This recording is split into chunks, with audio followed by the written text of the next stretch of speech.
Vamos a crear una función en Python para calcular el valor de una opción y lo vamos a hacer en este caso mediante la creación de una función. En vídeos anteriores ya hemos visto cómo se programa en Python mediante un procedimiento y ahora lo que vamos a hacer es crear una función que se hace con def. Muy bien, pues comenzamos el código. Primero vemos que importamos NumPy, que es una librería típica para hacer cálculos numéricos, y vamos a llamarle a esa librería cuando la invoquemos como NP, con esa abreviatura.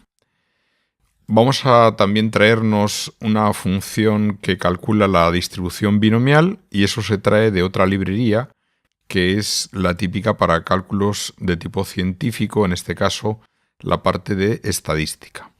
Y eso se hace con esta otra línea que tenemos aquí, que es la que nos permite llamar a esa librería y concretamente traernos la función de la binomial. Una vez que ya hemos traído las dos librerías, vamos a meternos con def, que es para definir una función. La función se va a llamar prima y tiene una serie de argumentos. Primero es el tipo, que esto es no el tipo de interés, sino el tipo de opción. Si es una opción de compra call o si es una opción de venta put.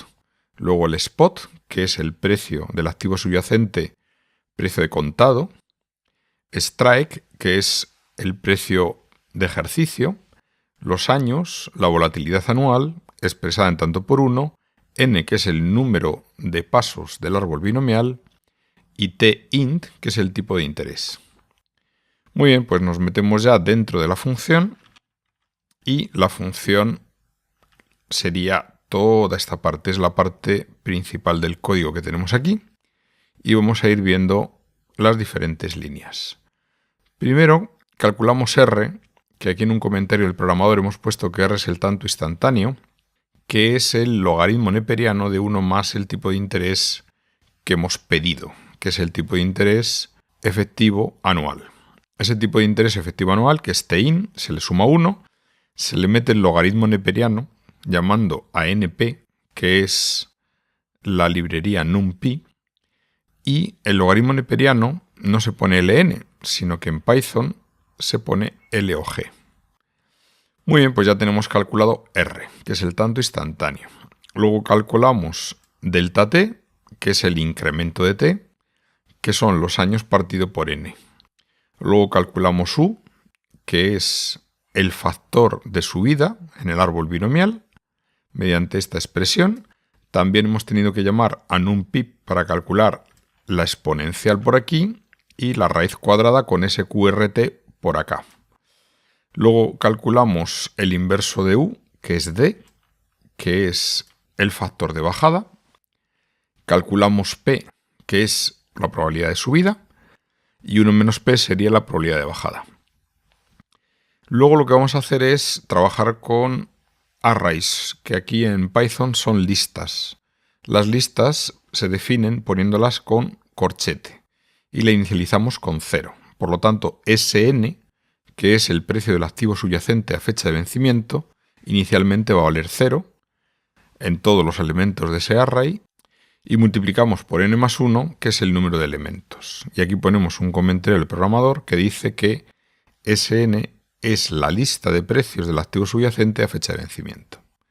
Luego definimos la variable payoff, también la inicializamos con ceros, también es un array, y aquí nos lo indica diciendo que inicializamos a 0 la lista del payoff. Luego inicializamos la prima a 0 y nos metemos ya en un bucle. Este bucle, que sería toda esta zona de aquí, lo que hace es que va a utilizar una variable instrumental, que es la variable i, que va a recorrer un rango. Los rangos empiezan en 0 y acaban en n más 1, excluyendo el n más 1, porque nunca se alcanza el límite superior.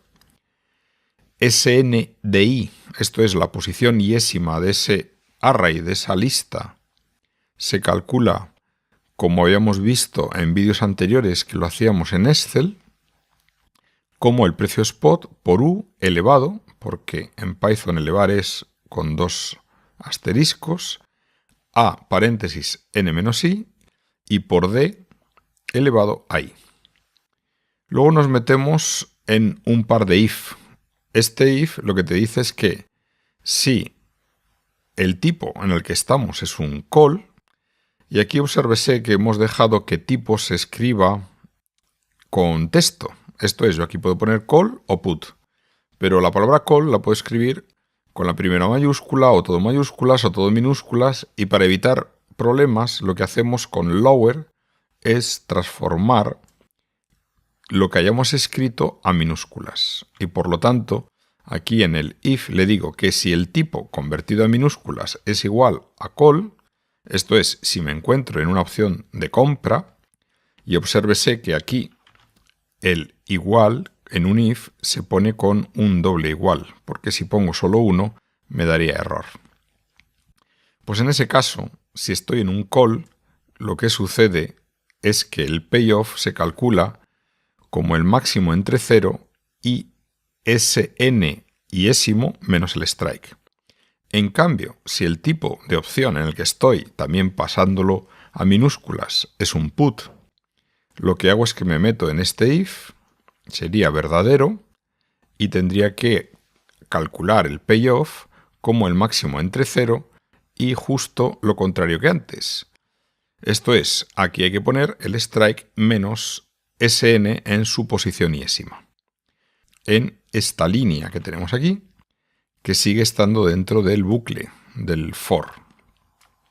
Y esta línea te dice que la prima, y cuando vemos aquí que pone más igual, quiere decir que la prima es igual a la prima anterior más el producto que vamos a indicar. Y ese producto es el payoff iésimo por, y aquí hay que meter la probabilidad binomial. Se llama la función binomial.pmf y se meten dentro del paréntesis los parámetros que requiere la binomial. Multiplicando por parejas el payoff y la binomial y sumando todo, estamos calculando la prima. Ya nos salimos del bucle y ¿qué sucede? Pues que esa prima todavía no la hemos calculado en el instante que deseamos, que es en t igual a 0, porque la prima, tal como la tenemos calculada al finalizar el bucle, simplemente sería la prima valorada en t igual a n. Por lo tanto, hay que descontar. Y en esta nueva línea, lo que decimos es que la prima es igual a la prima anterior por este factor que vamos a indicar. Eso en Python se pone indicando un por igual. Eso significa que la prima nueva es igual a la prima anteriormente calculada, la antigua, por este factor. Y este factor es un factor de descuento. Lo que estoy haciendo aquí con np.exp es llamar al exponencial. Esto es hacer e elevado a, y ahora meto un signo negativo porque estoy descontando, y hay que poner R, que es la rentabilidad libre de riesgo por los años. Y aquí hay un comentario que dice, descontamos a valor actual hasta t igual a 0.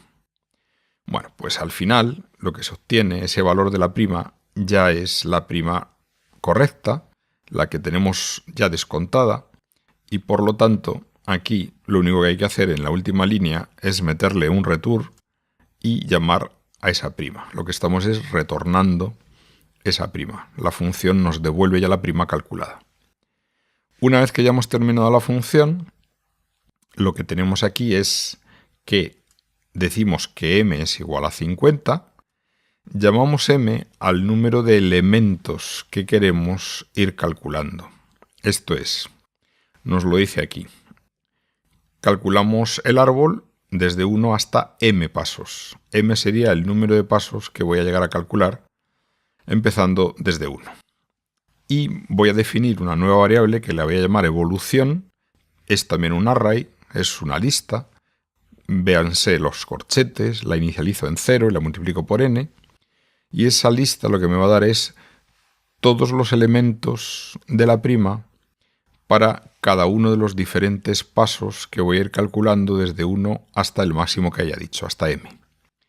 Nos metemos en un bucle, en un for, y ese for, que lo tenemos aquí, nos dice que para la variable j, que es la variable instrumental, y recorriendo el rango hasta m, y ya sabemos que esto empieza en 0 y acaba en m-1 porque el último elemento no se alcanza, lo que va a hacer es calcular aquí una serie de cositas que vamos a ver.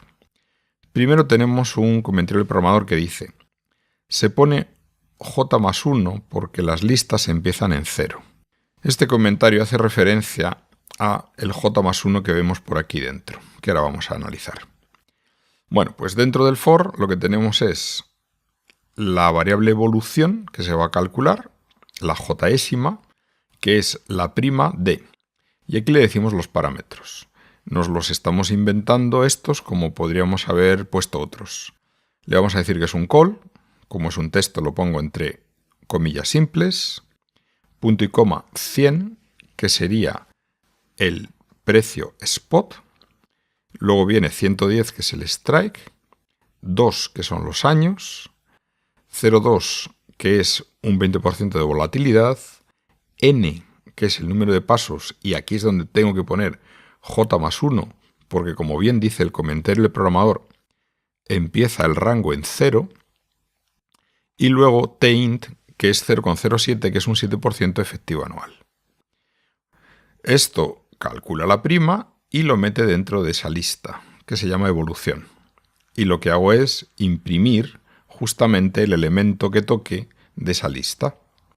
Si lo vemos por pantalla, lo que va a darnos es una lista completa hasta m. Si m hemos puesto que es 50, calculará desde 1 hasta 50.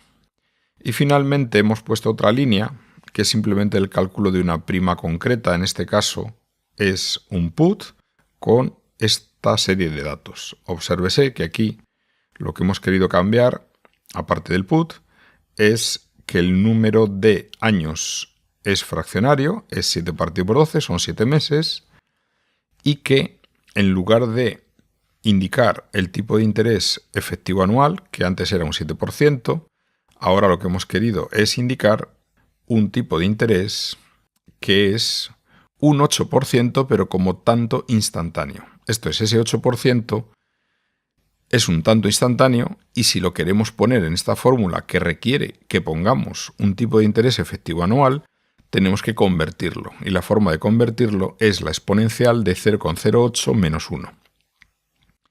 Muy bien, pues vamos a correr el programa, ejecutamos, tarda un poquito en ejecutarse y rápidamente ya nos da la lista con la prima que se alcanza en el árbol binomial según el número de nodos, desde 1 hasta 50. Y al final nos dice una prima, que es esa otra prima que hemos pedido aquí del put. Muy bien, por lo tanto, ¿qué hemos visto? Pues hemos visto cómo calcular mediante Python, utilizando una función que hemos definido, cómo se determina el valor estimado de una prima, tanto de tipo call como de tipo put, eso sí, ambas de tipo europeo. En este caso lo que vamos a hacer es algo similar a lo que hemos visto anteriormente, donde calculábamos mediante Python el precio de una opción, tanto call como put, utilizando el método del árbol binomial. La novedad en este caso consiste en que vamos a terminar haciendo un gráfico. Si corremos el programa, pues vemos que nos sale aquí, tarda un poquito, porque va hasta 200, sale una lista con algunos de los valores, esto es la prima para 1, para 2 y para 200, pero además ha generado aquí a la izquierda un fichero PNG, que es un gráfico, que si pinchamos sobre él, vemos aquí la imagen. Y vemos aquí que efectivamente esto, después de dar aquí una serie de cambios, dientes de sierra, subiendo y bajando, vemos que va convergiendo hacia un valor. Ese valor se supone que converge con el precio de esa misma opción, pero calculada mediante la fórmula de Black-Scholes, cuando n tiende a infinito.